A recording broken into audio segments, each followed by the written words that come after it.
Good. So what happened last week? A number of things, but let's start with Saudi Arabia, OPEC, and the US. All right. So OPEC, the Organization of Petroleum Exporting Countries. Okay, quiet, please. I'll give you a moment to settle down. All right. We all here? Great. So last week, OPEC has decided to not increase and in fact cut oil production, which is bad for the West. Why?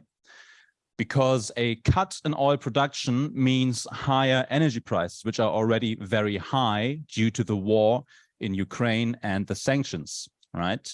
So the US wanted the Saudis to actually increase oil production so that prices would go lower, right? The Saudis said no, which makes Biden, especially Biden, because he's part of the Democratic Party, very angry because they wanted to have cheaper energy prices before the midterm elections, right? So now Biden is threatening with a stop in arms sales and other potential measures. So what does that tell us? We know already that Saudi Arabia is or has been the main ally in the region of the US, right, along with Israel perhaps, but potentially much more important than Israel in geostrategic terms, right? But now the Saudis acting again, by the way, against American wishes, right? In fact, not increasing oil production. So the Americans are angry and the Saudis are angry as well. So just take a look at this little video from one of the Saudi princes. So he's from within the ruling family. Let's take a look at this video.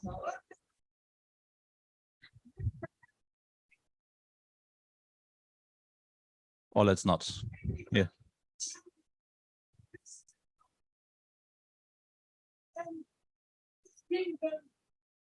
All of us, we are projects of jihad and martyrdom. That's my message for anybody that thinks that it can threaten us. Good. So just a little reminder by the Saudis themselves that this is a kingdom built on jihad and martyrdom, all right? An Islamic state that made it. And with these words, we can enter today's discussion, which is about the US and the Middle East. So a very complex topic indeed.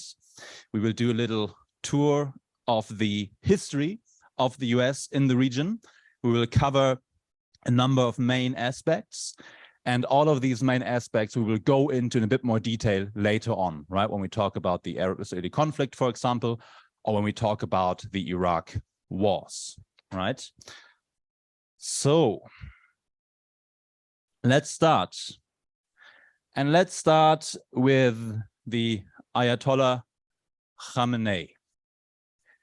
So we talked about the Iranian uprisings last week, all right? So here's a tweet I found by the Ayatollah himself. You know, Trump is banned from Twitter, but he can still tweet. I'm not going to go into all of these tweets, just this one. This is Khamenei. I quote, "I openly state that the recent riots and unrest in Iran were schemes designed by the US, the usurping fake Zionist regime, their mercenaries, and some treasonous Iranians abroad to help them." Wow. So there you have your explanation for the Iranian uprising from the Ayatollah Khamenei, right?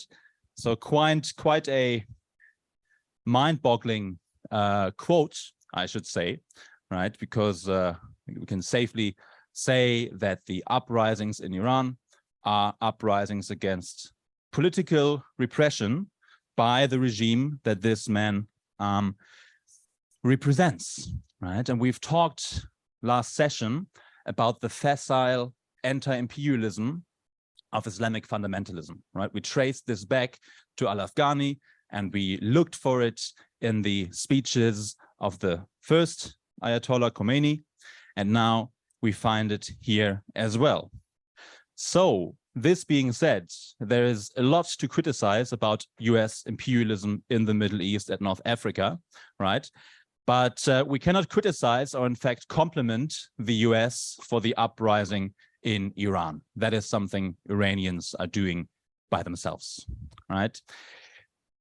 But I'm putting this, I think, rather outrageous quote out here, because when critically analyzing the American role in the Middle East, and in fact elsewhere,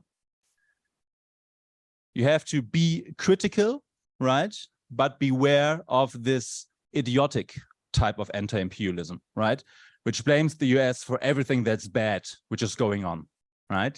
It's a very, very facile, very easy excuse for dictators and other repressive rulers to blame everything on the US, all right? So with this in mind, let's go into the topic and I will entertain questions later.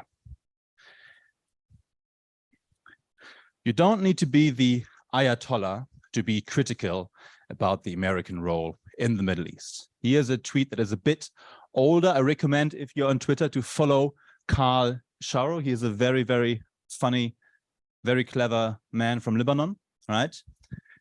And here's a tweet by Martin Indyk, who has been, a high-level diplomat to the Israel-Palestine so-called peace process. And Indyk writes, or Indyk, senior Biden official before POTUS calls Xi Jinping, or calls Xi Jinping, it was a phone call. The lion's share of the history of the 21st century is going to be written in the Asia Pacific. That perfectly captures Biden's priority focus on Asia. Bye-bye, Middle East, until next time. And he quotes few, how do you say? He is happy that the US is leaving, right? Relieved, so to say. But the Middle East, of course, remains important also in the American-Chinese competition or in the American focus on Asia, right? The Middle East remains important, right? If only for reasons of the oil market alone. Thanks. So,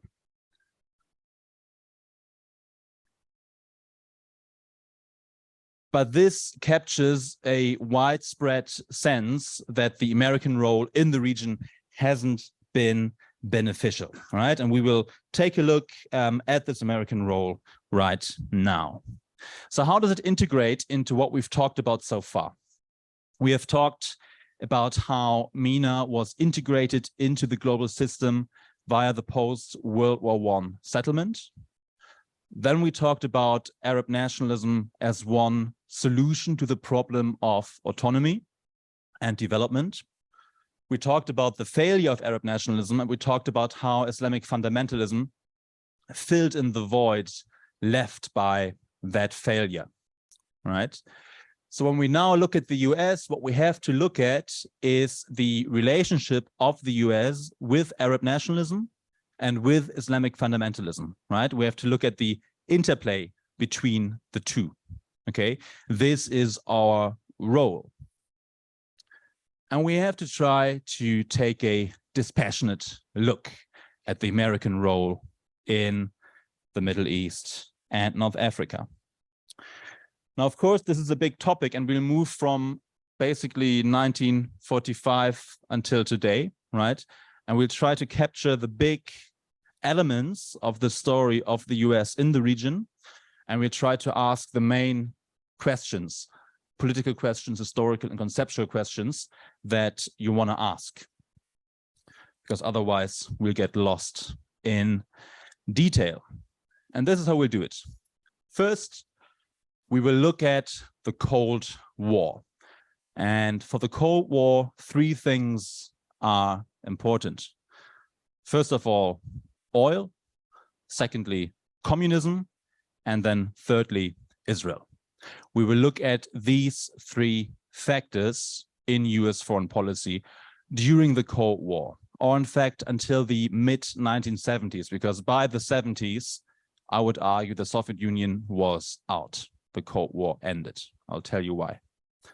Ended in the Middle East, okay? Then we will take 1979 as a cutoff point. 1979 is one of the really important years in post-war 20th century history, okay? A number of things happened in 1979 in the Middle East and elsewhere. We will mostly look at the Iranian Revolution, and we will look at the Soviet invasion of Afghanistan, which sped up the process of Soviet disintegration, right? It led to a Soviet Vietnam in Afghanistan, okay? Which is what the Americans very much desired. And then we'll take a look at the post-Cold War era.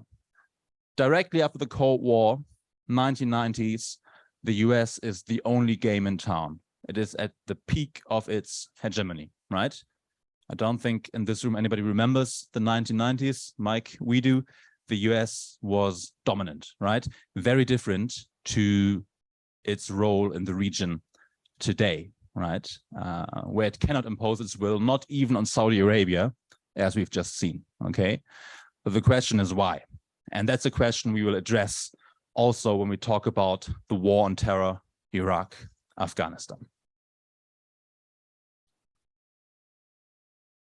So let's look at the Cold War first. First of all, what was the Cold War? It's important to know what it was because we are living in another Cold War at the moment, right? So it's worthwhile to study the old Cold War to draw some lessons for today's Cold War.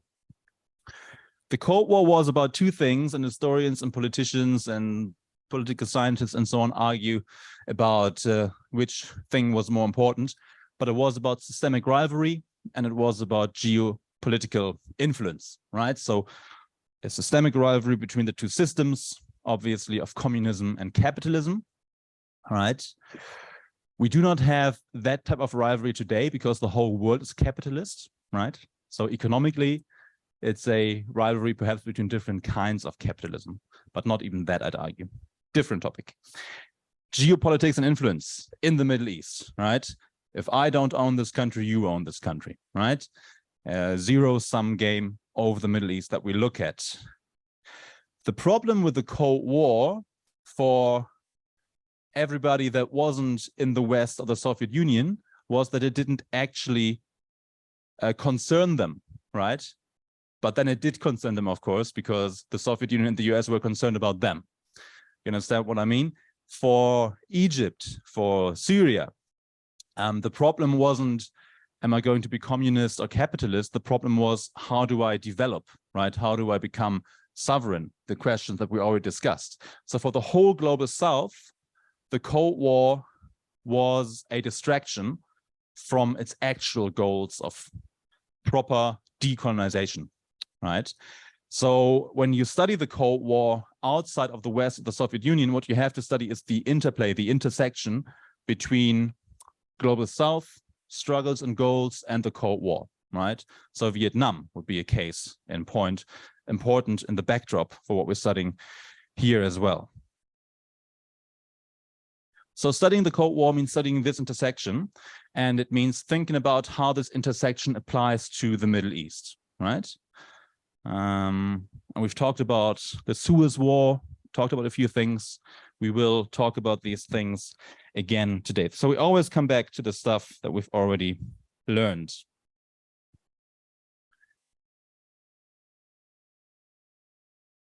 When you think about the American role after World War II, it's worth remembering the American impression in the region after World War I, right? After World War I, or during World War I, the Americans were seen in a rather positive light in the region, right? Because they stood for self-determination. Woodrow Wilson's 14 points promised just that for the regions of the Ottoman Empire, right? Self-determination, which is exactly what Britain and France prevented from happening, right? So Britain and France, very bad reputation. The US, not so bad at all, right? This, however, changes after World War II as the US begins to engage in the region. And why does it engage? Why does it begin to influence the Middle East's affairs to an extent, to a great extent, right? To an extent that it's very, very hard for it to extricate itself today. And the answer can be found, for example, in this Council on Foreign Relations report from 1958 that is quoted in your textbook, an article titled Defense of the Middle East, or like a report on the defense of the Middle East. And the author writes, the entrenchment of Soviet power in that strategic region would bring a decisive shift in the world balance, outflanking NATO. Soviet control of Middle Eastern oil could disrupt the economy of the free world, and the triumph of communism in the heart of the Islamic world could be the prelude, anyways, to its triumph through Asia, Africa, and Europe. So the idea here, very clearly stated, oil is a strategic commodity. We look at what that means, strategic commodity. It's not what you may think it means. And because it's strategic, because the region is strategic, the US has to wield influence, not the Soviet Union, right? By the way, the reason that we talk about the US here more than the Soviet Union is that the US was able to wield more influence in the region, right? If it had been the other way around, this class would be called foreign policy of the Soviet Union. So this is how oil and communism are integrated, right? It's sort of the same goal. You want to control Middle Eastern oil before the Soviets do, right? And we look at how that exactly plays out, the importance of oil and what it means, which is something we will in fact look at in much more detail. I think it's next week.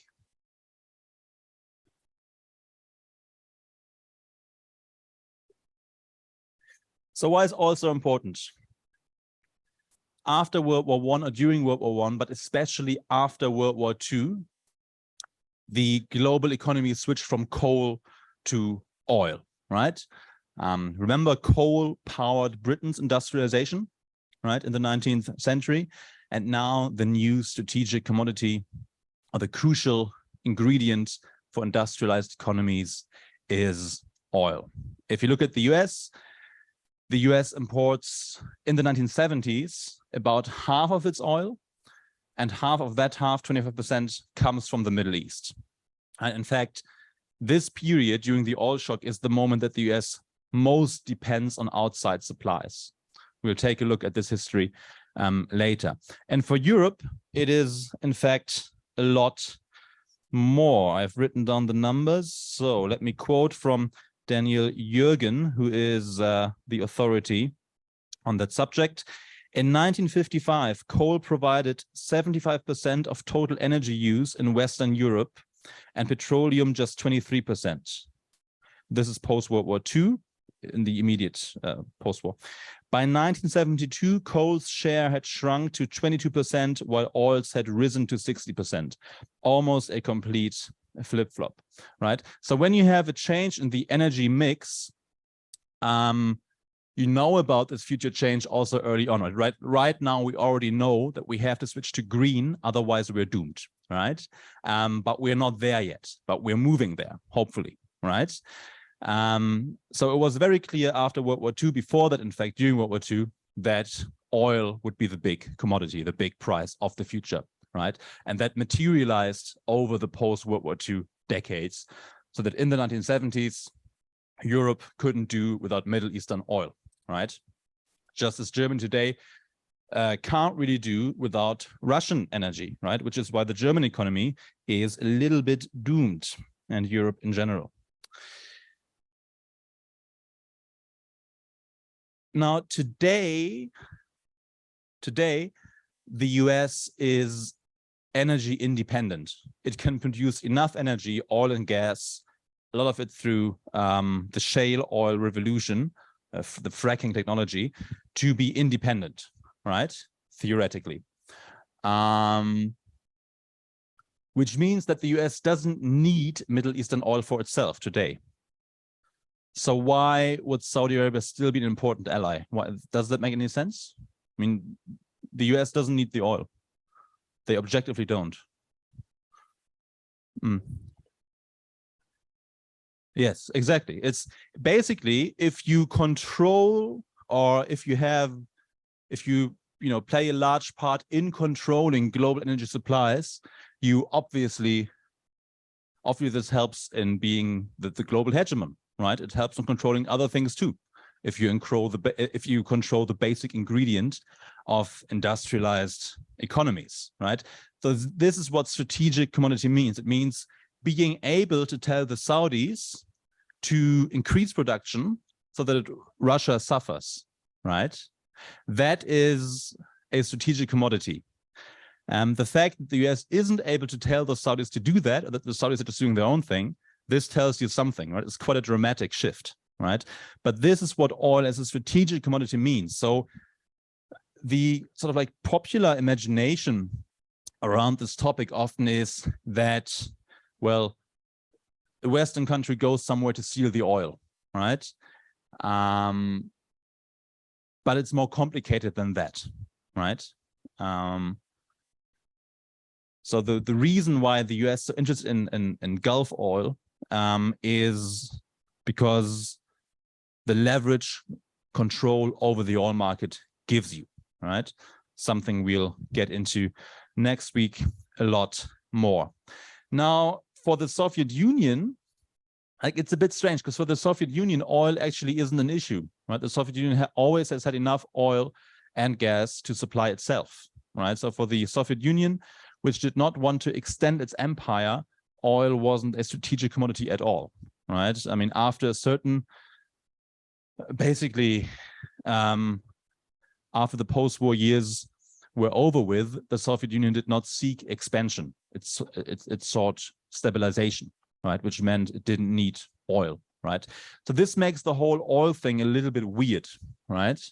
And there's an argument to be made that maybe you can just drop the whole relationship with the Saudis, right? We'll talk about that next week, in fact.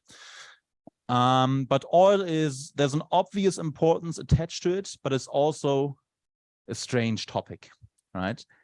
So the way I think about it is you cannot look at the US role in the region without thinking about oil, right?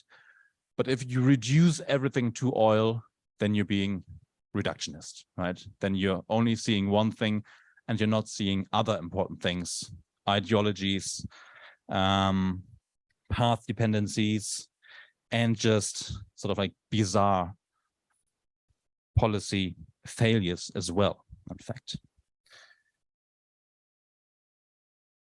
So as we've just seen, Saudi Arabia, of course, contradicts the whole democratization discourse, right? It is very clearly a fundamentalist authoritarian regime, right? So that's the main argument against sort of American pretensions to, you know, be working for democracy in the region. Well, what about Saudi Arabia, right? Why is Iran the adversary and why is Saudi Arabia the friend, right? You could just switch it, or make, you know, make both your enemies or friends or whatever. So again, that's one of the big questions that I think the Biden administration is asking itself as we speak, basically. Okay, so we've identified these two main interests, beating back communism and controlling the oil market. So how does that play out? How does it work? And it makes sense to look at two big countries and compare US policy to them, right? So let's first look at Iran. Iran in 1951 democratically elected Mossadegh, a nationalist prime minister who wanted to have a larger share of the country's oil production, because back then, or after World War II, it was in fact Britain that had the major control over Iranian oil production, right? The Anglo-Iranian Oil Consortium is the predecessor to none other than British Petroleum, BP, who we all know, okay? So Mossadegh says, look, you know, we want a bigger cut, basically, right?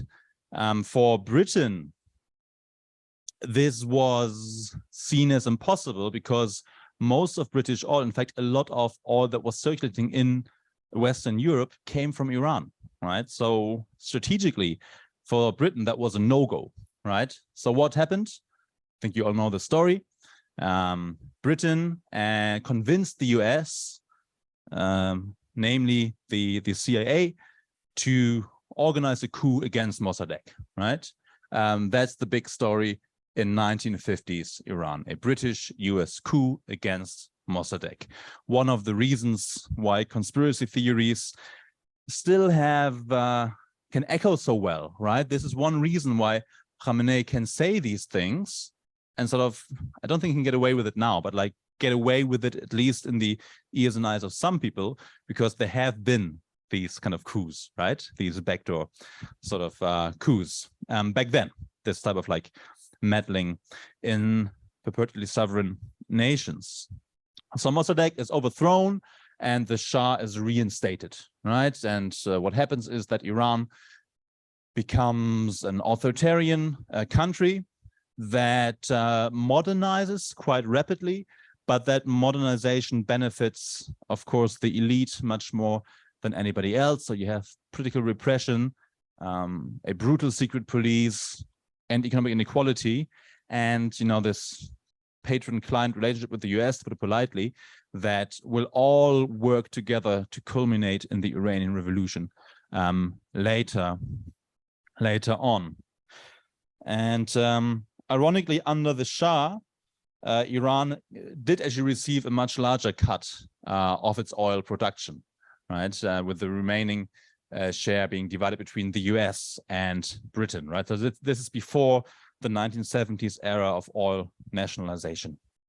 But again, we talk about next week. So here, the interest in beating back communism and controlling the oil leads to a direct coup d'etat, right? Because Mossadegh, he was not unpopular with the Soviets, right? So this all worked together to create this intervention, this action, right? So this is, let's say, different in spirit from the 14 points of Woodrow Wilson, right? Rather different. Post-World War II compared to post-World War I. Good. So what happens with Nasser? We talked about that. So you've done Iran. Now you move over to another big player in the region, Egypt, right? Which is nowhere near as oil-rich, of course, but strategically located at the Suez Canal and this influential power in the Middle East. We talked about this already, just to remind you that when Britain, France, and also Israel decided to attack Egypt, what did the US do? It called off the attack, right, in 1956, right? So there it actually, acted against this old imperial or the old imperialist style of Europe. And the question is why? So why do you do a coup in Iran, but why do you help Nasser in his political victory of the Suez War, right? So what explains this like contradictory looking policy? And the reason is that the game that the US was playing at the time was rather complicated. So gaining influence over oil, beating back communism, meant that you also had to not appear as openly colonialist in the eyes of the Arab nationalists, right? Who were so anti-Western, so anti-imperialist, so anti-colonialist that any type of like open move, would have just solidified this hostility, right? So this is why the US couldn't allow itself to openly back the Suez War, the Suez intervention, right? So here again, things that look contradictory to the outside or bizarre make sense when you know about the underlying policy rationale, right? Then things that look weird make sense all of a sudden when you know what both of these policies were actually about. Okay, so we've used Iran and Egypt to talk about oil and communism in the Cold War. where does Israel fit in? Because when people think about the US role in the Middle East, they think about Israel because the US is Israel's most important backer, right? Most important external ally. So how does this third interest fit in?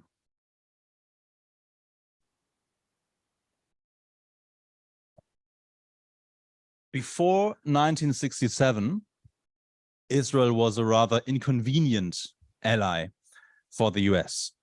And by inconvenient, I mean what I just said before. If you openly back Israel, you're going to attract the hostility of Arab nationalist states, right? It doesn't help in your anti-imperialist image if you support a country that is seen to be, if you support the idea or not, doesn't matter, that is seen to be an imperial outpost in the region.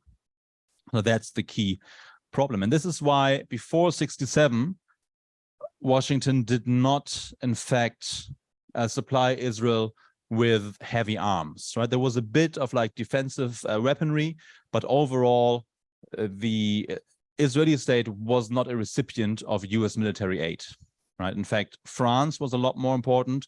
And ironically, none other than West Germany, who supported Israel with economic goods through the reparations agreement, with financial aid, and with weapons, right? So in fact, Europe is more important to Israel in military terms than the US before 67. So what changes in 67? What changed?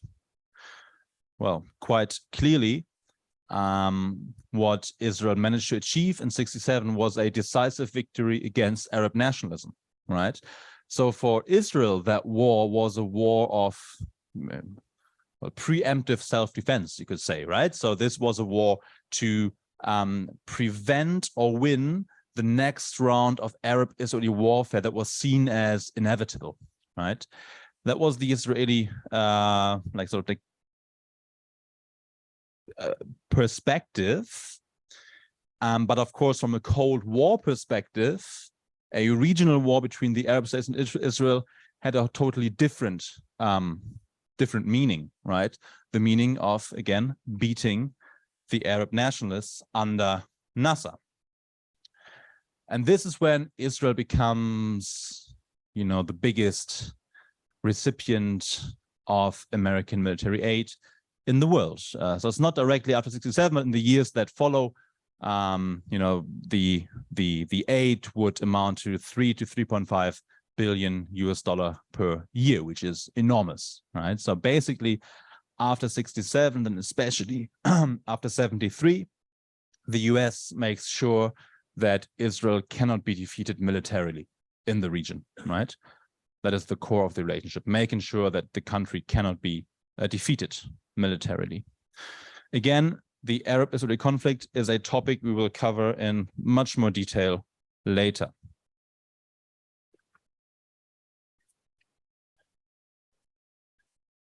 Then other factors that contribute to the very special place that Israel holds in American foreign policy, and also European and German foreign policy, is identity factors, right? It's seen as a Western state. It's seen as a response to the Holocaust, and it's seen as a defender of Western interests in a geostrategically important region. The problem, of course, is that the unresolved Palestine conflict leads to hostility to the US as well, right? So the relationship with Israel contributes to anti-American sentiment in the region. And the more time goes by that you cannot, you know, solve the conflict, I think now we've gotten, like, people have gotten used to it, but, you know, it contributes to the sentiment. That the American role is not a good one in the region. And of course, now that the US openly supports Israel, this gives a very easy opening to the Soviet Union, right? Which is just going to play on anti-imperial, anti-Israel sentiment and support Israel's adversaries. So between 67 and 73, the Arab-Israeli conflict is the most Cold War, has the most Cold War characteristic, right? With the Soviet Union supporting Syria and Egypt, and Israel being supported by the US. And I'm just going to close on this topic with a little quote. And this is from the German Foreign Office archive, so that we not only talk about the US, right? So on the day that Egypt accepts the ceasefire that ends the war of 1967, the German ambassador in Washington writes back home to West Germany about the satisfaction in the US Congress of the military victory of the Israelis, and thus the victory of the West, which was not expected to be of such magnitude and such swiftness, right? So the 67 victory was seen as a victory for the West against the Arab nationalist states that were seen to be in the Soviet camp. Good. Last slide, and then we have a quick break. So let's turn this picture around and look at the Soviet Union. All right. So the Soviet Union starts in the Middle East with lesser influence in the US. On the ideological level, there is, of course, some appeal, right? Anti-imperialism is a good thing, right? The problem is that communism doesn't mix very well with Arab nationalism, even though, you know, regimes turned Arab socialist. To go full hardcore communist was still a different question, right? And of course, atheist communism doesn't go very well with societies in which religion plays a big role, right? Even if you're not part of the Muslim Brotherhood, you know, becoming a Soviet atheist, still a different question, right? It's basically asking you to replace your religion with a new secular religion, right? That's a big ask. And this is why the Soviet Union made do with nationalist regimes, right? So, okay, if we can't get real communists, we'll arrange ourselves with Nasser and the Ba'ath Party and so on. But the problem is that these regimes, as we just mentioned, get decimated, get humiliated in 1967, right? And Egypt is the first country to realize who will win the Cold War. So in 1972, and this is important, Egypt kicks out the Soviet advisors, right? Before it goes to war with Israel. So by 72, Egypt under Sadat, Nasser's successor, makes the decision to switch sides in the Cold War, right? Play with the winning team. You know, why continue playing with the losing team, right? Makes sense, very much realpolitik. Of course, Egypt gets a lot of hostility for that in the region, gets kicked out of the Arab League and loses its traditional leadership position, right? But it chooses the winning side in the Cold War, which means that Syria will be the remaining ally of the Soviet Union until the end of the Cold War, right? And interestingly, today again, right, because Russia in 2015 redeployed in Syria, right? So there's that. And Russia backed the Assad regime in Syria. And then we'll talk about this in a bit. The Soviet invasion of Afghanistan in 79, even though Afghanistan isn't part of the Middle East, technically speaking, I mean, that's a construct anyhow, right? But you know, neighbors it, that will lead to or contribute to the overstretch of the Soviet empire. Okay, shall we take a break until 20 past? Yeah. So we are now in the 1970s. Okay. Quite an important decade. It's sort of a weird decade because, like, people think about the 1960s, 1968, and so on, right? In the 70s or so, you know, what happened in the 70s, but they're really important. So in 1970, that's the year that Gamal Abdel Nasser dies, and it's also the year that Arab nationalism more or less dies, right? By the late 60s, the right wing of the Ba'ath Party takes over in Iraq. In Syria, the Assad clan comes to power that we have in power until today. We talked about Gaddafi in Libya already. So this is the year that, Arab nationalism really fades from view and Islamic fundamentalism begins to take over. It's also the decade in which the Cold War ends in the Middle East, you could argue, right? Because as we've mentioned, the Egyptians or the Sadat government kicks out the Soviet military advisors in 1972, right? Which means that Syria really is the only real ally left that the Soviet Union has. There is a war between Israel, Syria, and Egypt mainly in 1973, when Syria and Egypt attack Israel, right? So contrast to 67. Israel wins, but only because of American aid, right? So this is the war that is the most Cold War type of war in the Arab-Israeli conflict, right? Without American aid, things would have been different, right? But it does show again that Israel is not going to lose. It's not going to go away, right? When it has America on its side. Negotiations begin between Israel and Egypt over a peace agreement. So Sadat goes to Jerusalem and holds a speech in the Knesset, the Israeli parliament, right? This is one of the big 1970s sort of like images. There is also the oil shock, right? So oil had been, we look at this in detail next week, okay? Basically, oil had been really cheap. Then you have the war, and then Arab oil producers decide to increase oil prices, right, by boycotts and production cuts, right? So you have a huge increase in the oil price, and the era of cheap growth in Europe and the US is over, right? The 70s is when the whole post-war boom ends, and this has a lot to do with the rise in the oil price, right? I mentioned Germany. The German era of export-led growth is over because the era of Russian energy is over, right? So Germany will be poorer in the next decades, right? Or grow less, at least. Let's see. I actually have no idea, but it's not good for the economy.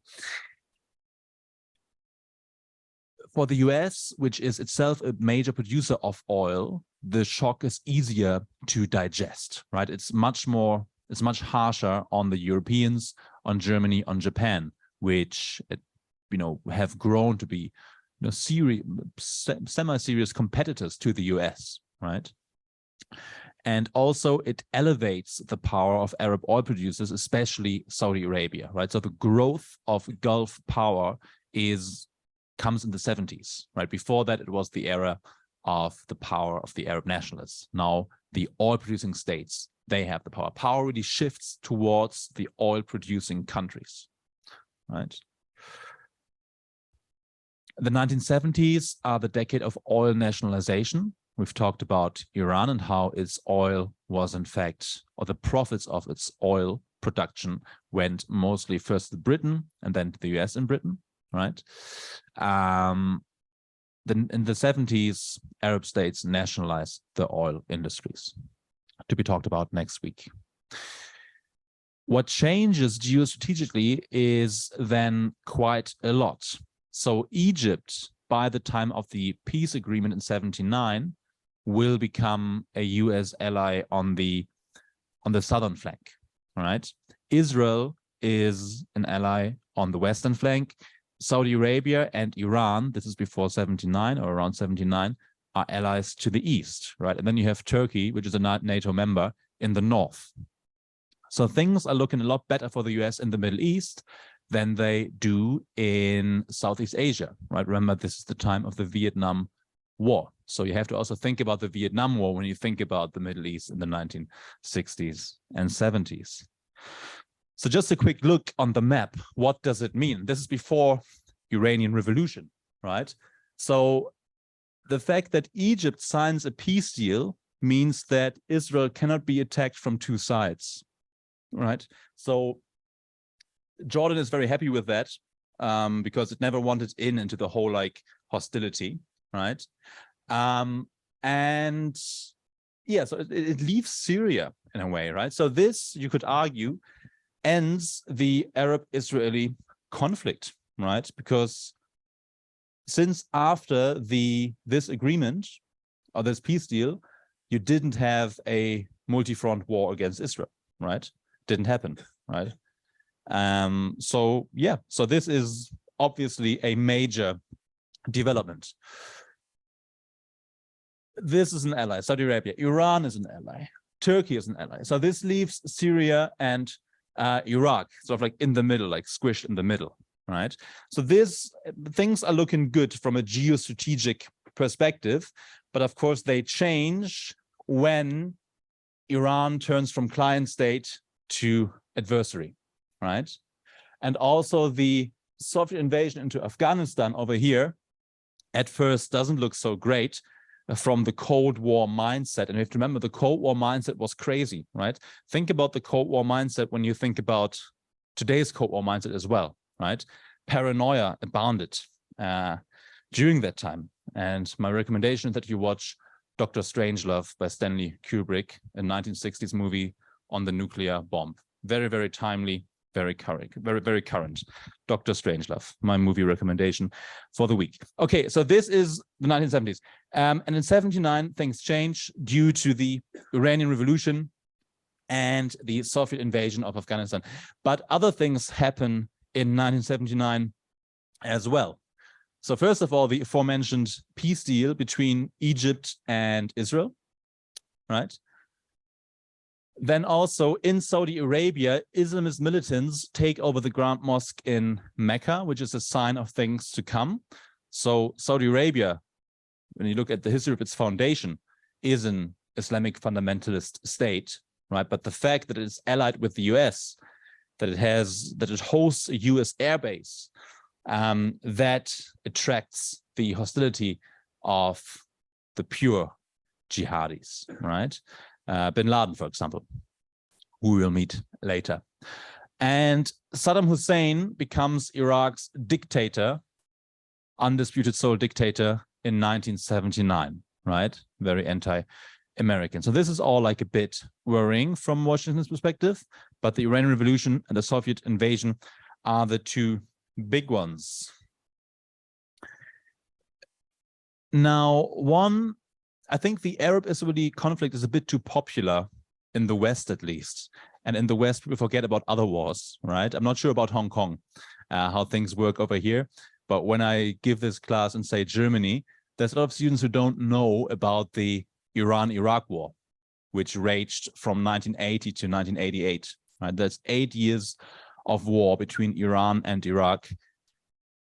1 million or so people died, right? Chemical warfare included, a terrible, horrifying war that didn't change any of the borders between the two countries, right? So it had no effect whatsoever on the borders of these countries or anything else. It just bled both countries dry. Much more Iranians died than Iraqis. Iraq felt under Saddam that they could cut out a huge chunk of the oil-producing bits of Iran by the Persian Gulf. That didn't work, also thanks to ideological factors in that war on the Iranian side. So a bloody, drawn-out, senseless war, which, if you think about this in very Machiavellian terms, is good from Washington's perspective, right? So this is as bad as international politics gets. So the US supports Iraq, right? It wants to make sure that Iraq doesn't lose the war. It doesn't want to ensure that Iraq wins it, but Iraq cannot lose the war, because that would, of course, increase Iran's power and influence, right? At the same time, and this is proper Cold War thriller stuff, via the so-called Contra deal, Iran also gets a few weapons. So this is a cynical game or cynical geostrategy that leaves both of these great adversaries of the US weakened, right? The Soviet invasion of Afghanistan is a classical case of imperial overstretch, right? The idea to prop up a communist government in Afghanistan is not going to work. And if you look at the Soviet war in Afghanistan, it actually failed in quite similar ways than NATO's war in Afghanistan, right? Unable to build a state, unable to extend influence beyond Kabul, unable to fight down an insurgency of Mujahideen fighters that were indistinguishable from the general population. Fish in the water, as Mao would have called them. So the Soviets fail in Afghanistan, not least to American support of the Mujahideen, of course, right? So there's a huge operation of supporting the fighters against the Soviet Union, which contributes to the Soviet loss of 10 years of war in Afghanistan. So I think NATO managed 20 years of war in Afghanistan, the Soviet managed 10, both lost. So this is 1979. This is why 1979 is important. Let's fast forward a little bit to the end of the Cold War. So basically, for our purposes, the Cold War ends now, right, in the late 70s in the Middle East. So let's move to when the Cold War actually ended. We have mentioned the 1990s were the age of American power. If you want to use realist terms, it's the age of unipolarity. If you want to use slightly more critical terms, it's the era of hegemony, right? Whatever you use, they both mean the same thing. As I think speaking of Brzezinski had said, influential security advisor in the US, no power had ever been as powerful since the fall of Rome.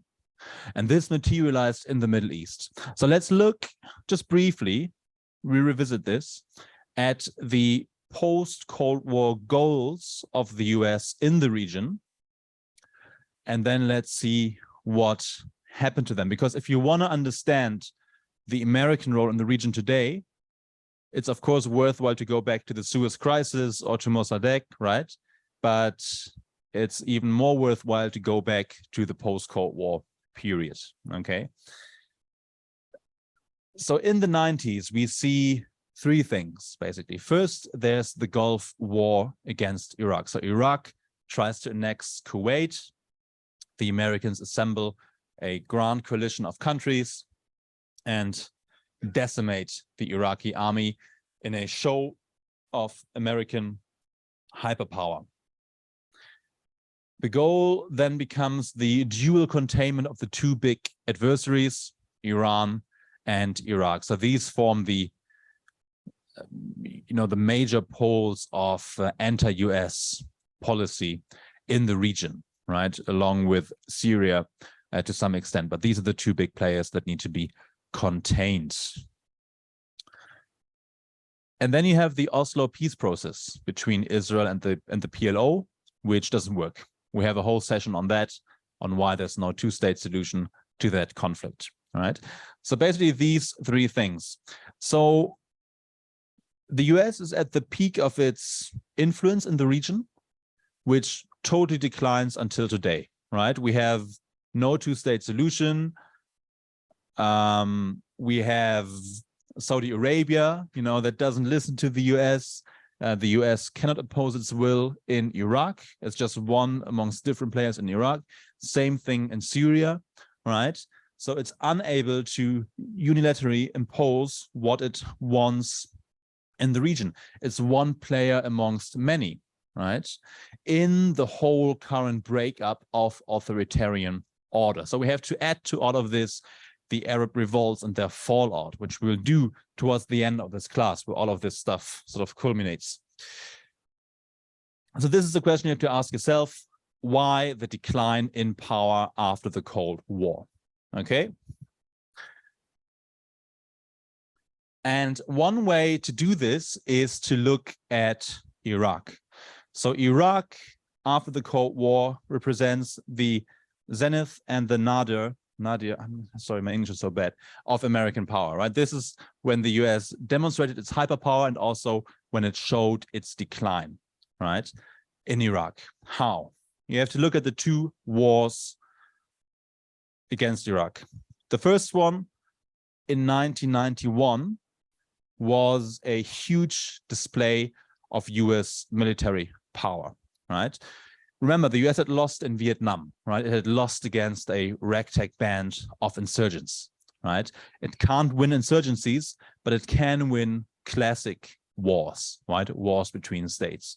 So Iraq by that time has the fourth largest army in the world, right? It's a powerful state. State building in Iraq was hyper-authoritarian, but it did in fact work, right? By the end of the war, it's, the army is almost gone, right? So the US really decimates the Iraqi army. However, Saddam Hussein is left in power, right? The US doesn't go for Baghdad. It doesn't want to embroil itself in a regime change sort of war, right? Which, if you think about the Iraq one 2003, was of course a prudent decision. However, when we talk about this first Gulf War, you have to also mention the sanction regime that was put on Iraq after this war, which according to UN estimates killed more than 500,000 people because medical supplies were not allowed into the country and crucial infrastructure supplies were not allowed into the country. So the sanctions regime was extremely brutal that was put in place after this war.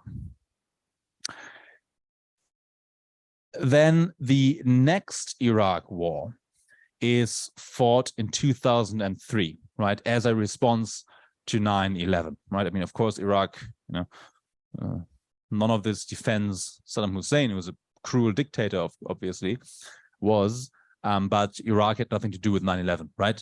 We know that. But Iraq was attacked, Saddam was disposed of, and then there was the attempt to rebuild Iraq, build a liberal state, right? We will talk about how that went down, not very well, right? So Iraq presents both the peak of American power and the the relative decline of it in the region, also beyond that region, right? If you want to pinpoint the relative decline of American power in recent decades, I would say first the financial crisis of 2008, and then equally, and that was the economic sort of decline or sign of decline, and the Iraq war and its fallout, 2003 and after, right? Well, these are two key markers of the downward trend in American influence in the world. So Iraq, complete disaster, weapons of mass destruction didn't exist. Fighting terrorism, the opposite happened. Out of the Iraqi civil war emerged ISIS, right? The most horrible incarnation of Islamic fundamentalism to date. Freedom and liberalism, instead you got sectarianism and civil war in Iraq. And then also geopolitical influence, not really, because Iran is now extremely influential in the Shia majority state of Iraq, right? This is all stuff that we'll cover in more detail later, okay? So I'm just rushing over it a little bit, but Iraq is important to analyze or to answer the key question that we asked about the decline in American power.